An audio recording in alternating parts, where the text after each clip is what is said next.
Hello friends. आज एक interesting TDL के बारे में बात करने जा रहे हैं और ये टीडीएल है ट्रांसपोर्ट से रिलेटेड। यहाँ ट्रांसपोर्ट से रिलेटेड का मतलब हुआ कि हम कुछ पार्टियां ऐसी होती है जिससे हम माल खरीदते हैं, कुछ पार्टियों को हम माल बेचते हैं और हम ट्रांसपोर्ट के थ्रू माल खरीद बेचते हैं या हमारे पास जो माल आता है वो ट्रांसपोर्ट के थ्रू आता है। ट्रांसपोर्ट के थ्रू माल आता है वो दो कंडीशन में आता है, एक टू पे और एक पेड। तो टू पे वाली कंडीशन में हमें पे करना पड़ता है और पेड वाली कंडीशन में हमें पे करने की जरूरत नहीं होती है। तो यहाँ पे हमारे इस सिनेरियो को ध्यान में रखते हुए हमने एक ट्रांसपोर्ट का मॉड्यूल बनाया है। ये उन पार्टियों के लिए है जिनके पास लॉट ऑफ ट्रांजेक्शन होते हैं ट्रांसपोर्ट में माल भेजने के लिए। तो अब अगर ट्रांसपोर्टर कंपनी आपको बिल भेजती है तो उनको क्रॉस चेक करने के लिए कि जो उन्होंने बिल भेजा है वास्तव में वो एलआर की डिटेल्स हमारे रिकॉर्ड में है भी या नहीं, तो उन सबका पता करने के लिए हम ये टीडीएल यूज करते हैं। तो इसके लिए हम क्या करते हैं, टीडीएल को लोड कर देंगे। टीडीएल को लोड करने के बाद में आपको एक ऑप्शन आएगा वाउचर टाइप में। वाउचर टाइप में आपको सेल्स के अंदर जाना है, सॉरी, परचेज के अंदर।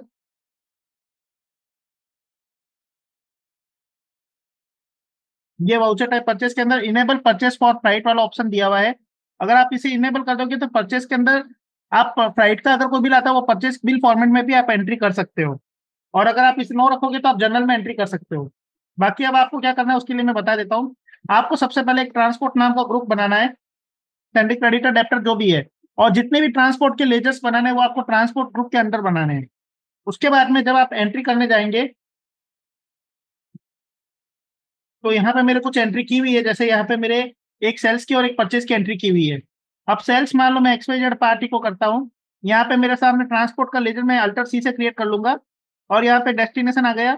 एलआर नंबर डालना कंपलसरी है, आपको एलआर नंबर इसमें डालना ही डालना है। एलआर नंबर डालने के बाद में आपको यहाँ पे सारी डिटेल सबमिट करनी है, पूरा बिल चढ़ाना है। जो बिल की क्वांटिटी होगी वो आपके नीचे देखो, यहाँ पे नरेशन से नीचे एक ऑप्शन आ रहा है टू पे पेड, टू पेड और पेड फ्रॉम और टू स्टेशन, फ्लाइट पर टन, क्वांटिटी इन टन और फ्लाइट बुक। तो जो क्वांटिटी है वो अपनी क्वांटिटी इन टन में आ जाएगी अगर आप टन में वजन मेंटेन करते हो तो। जस्ट लाइक तो इसमें डाल दिया। अब यहाँ पे देखो सबसे पहले पूछ रहा है टू पे। अगर आपका भाड़ा पेड किया जा चुका अगली पार्टी द्वारा तो वहां पे पेड लिखना है, नहीं तो टू पे में आ जाएगा।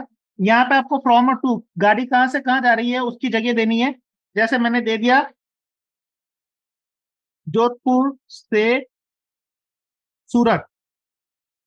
अब यहाँ पे प्राइस पर टन, जैसे मैंने पर टन का 100 रुपीज चार्ज लगाया है और यहाँ पे जैसे टोटल क्वांटिटी 1233 है, ये टोटल बिल्ड क्वांटिटी आ जाएगी। अगर आपको अपने वजन गाड़ी का वजन के हिसाब से टन डालना है तो आप अपने हिसाब से मैनुअली डाल सकते हो। जैसे मैं यहाँ पे अभी अभी ये 1233 की जगह यहाँ पे मैं मान लो 1500 कर देता हूँ, तो उसके हिसाब से कितना भाड़ा बन रहा है वो ऑटोमेटिक आ जाएगा।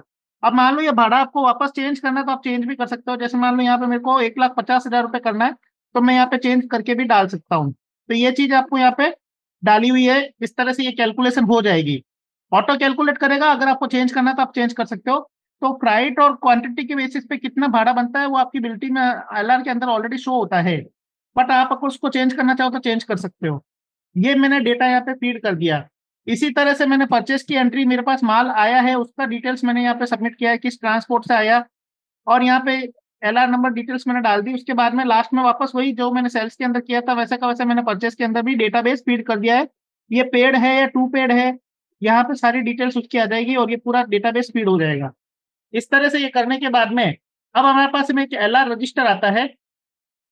ये एलआर रजिस्टर बताता है कि कौन कौन सी एलआर है जो हमने परचेज और सेल्स बिल के अंदर एंट्री कर ली है लेकिन अभी तक पार्टी ट्रांसपोर्ट कंपनी का हमारे पास बिल नहीं आया या फिर हमने उनका भाड़ा पे नहीं किया है, तो उसका रिकॉर्ड आ जाता है। अभी यहाँ पे मैंने 1/4 से लेके मान लो 31/3 का टाइम पीरियड दिया और सारे वाउचर टाइप मैंने सेलेक्ट कर दिया जो भी मेरे भाड़े से रिलेटेड है। तो यहाँ पे देखिए मेरे पास पहला आ रहा है बिल पीरियड। तो यहाँ जो हम सबसे ऊपर देंगे यहाँ पे हम बिल पीरियड देंगे, कितनी तारीख से कितनी तारीख के बिल का स्टेटमेंट हमें देखना है। तो जो भी हमारे परचेस के और सेल्स के बिल बनाए हैं उसका बिल पीरियड आपको यहाँ देना है। सेकंड आपका आ रहा है पेमेंट पीरियड, यानी पेमेंट या फिर अगर ट्रांसपोर्ट कंपनी का जो बिल आया है वो पीरियड आपको देना है कि कितनी तारीख से कितनी तारीख तक का लेना है। अब यहाँ पे देखिए ये सबसे पहले voucher number, voucher date, LR number, ये सब चीजें आ रही है। ये सारा रिकॉर्ड जो है आपके जो परचेज और सेल्स की उनके उनका रिकॉर्ड है। अभी यहाँ पे आप देखेंगे तो ये सारी डिटेल्स आपके वहां से उठा रहा है, voucher number, voucher date, LR number, LR date, from to, distance, price per ton, effective date, उसके बाद में ट्रांसपोर्टर का नाम, पार्टी नेम, ये कौन से वाउचर टाइप में था, उसका बिल नंबर, उसका बिल डेट, उसकी बिल क्वांटिटी, फ्लाइट बुक, और ये जो भी सारी डिटेल्स है ये वहां से आ जाएगी। ये सारी डिटेल्स यहाँ पे देखो, यहाँ पे फ्लाइट बुक में वो फ्लाइट आ रहा है जो हमने सेल्स और परचेस की एंट्री करते समय डाला था।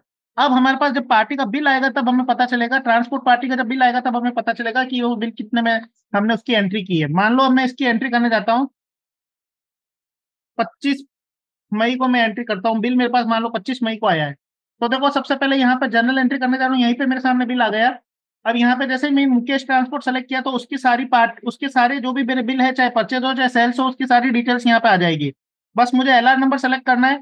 एलआर नंबर सेलेक्ट करते ही देखो यहाँ पे पूरी डिटेल्स आ चुकी है। अभी यहाँ आप उसका एक्चुअल प्राइस क्या है पर्टिकुलर एलआर का, वो यहाँ पे आपको सबमिट कर देना है।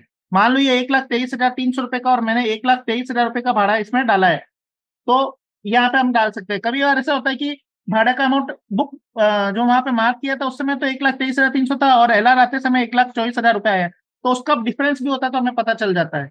अभी यहाँ पे मेरा मान लो कम आया, मैंने एंट्री कर दी। अब यहाँ पे मैंने ट्रांसपोर्ट एक्सपेंसेज को कर दिया, ये 1,23,000 रुपए मैंने डाल दिए। और वहां पे आप मल्टीपल एलआर को एक साथ सेलेक्ट कर सकते हो। एक बार आपने एलआर सेलेक्ट कर दी तो वो आपकी वापस नहीं आएगी, केवल पेंडिंग एलआर ही सामने आएगी। यहाँ मैंने ये बिल की एंट्री कर दी है। अब ये बिल की एंट्री करने के बाद में वापस जब मैं एलआर रजिस्टर में जाता हूं तो देखिए ये वापस सारी डिटेल्स आ जाएगी। ये सारा रिकॉर्ड आपके सामने वापस आ चुका है। इसका जो फ्लाइट जो बुक हुआ है वो फ्लाइट बुक हुआ है टोटल 1,00,000 रुपए का, और XYZ का ये जो है इसका बिल, ये जो एलआर है इसका बिल जनरेट हो चुका है। जो हमारा फ्लाइट बुक हुआ था वो 1,00,000 रुपए का है, और पेड बिल फ्लाइट है जो अपना, ये एलआर रजिस्टर मैंने खोला है। वापस आपके सामने सबसे पहले पेंडिंग वाला आएगा, ये पेंडिंग रजिस्टर आ रहा है, यानी अभी पेंडिंग एलआर है। परचेस का जो बिल है उसके उसकी डिटेल्स नहीं आई है, लेकिन हम शो क्लियर पे क्लिक करेंगे तो देखो यहाँ पे क्लियर बिल की डिटेल्स आ चुकी है। मतलब जो सेल्स के ऊपर जो हमने ट्रांसपोर्ट की डिटेल डाली थी उसका एलआर हमारा जनरेट हो चुका है, उसका एलआर का बिल आ चुका है, और पेड बिल में 1,23,000 है और यहाँ पे 1,23,300 रुपए है। तो इस तरह से हमारे सामने ये पूरा रिकॉर्ड आ चुका है कि पेड बिल की पूरी डिटेल्स आ चुकी है, और जो सेल्स का बिल है उसके अंदर जो हमारा बिल है उसका पार्टी का ट्रांसपोर्टर का वो बिल आ चुका है। सेल्स का जो बिल बनाया था आपने उसकी एंट्री आ चुकी है। एक बिल हम सेल्स का और बनाते हैं, जैसे यहाँ पे मैं सेल्स का एक और बिल बना रहा हूँ। अब यहाँ पे मैंने वापस ट्रांसपोर्टर का नाम ले लिया, जैसे मान लो मुकेश ट्रांसपोर्टर ही ले लेते हैं। डेस्टिनेशन दे दिया मैंने सूरत, एलआर नंबर दे दिया 3456 जो भी मेरे को डालनी है। एलआर डेट मैंने डाल दी 25 मई। अब ये यहाँ पे मैंने डिटेल्स डाल दी, ये कंप्यूटर आ गया, मान लो मेरे इसके 1,000 पीस है। अब ये मैंने सेल्स की एंट्री कर दी, यहाँ पे मैंने 2 पे कर दिया। अगर पेड करोगे तो उसकी एलआर की डिटेल्स वहां नहीं आएगी क्योंकि उसका ऑलरेडी पेमेंट हो चुका है। यहाँ पे मैंने 2 पे कर दिया, फ्रॉम और टू में मैंने लिख दिया जैसे जोधपुर से सूरत।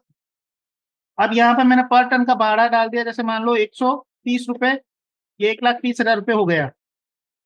ये मेरा बिल जनरेट हो गया। अभी अगर वापस आप एलआर रजिस्टर में जाओगे 1/4 से 31/3 में मैं अगर देता हूँ तो देखो ऑटोमेटिकली यहाँ पे 1 अप्रैल का जो परचेस का बिल है वो भी 2 पे था, तो यहाँ पे देखो उसकी भी डिटेल्स आ रही है कि वो पेंडिंग है, उसका बिल अभी तक हमारे पास आया नहीं, ट्रांसपोर्ट कंपनी ने अपने हमें उसका बिल नहीं भेजा है।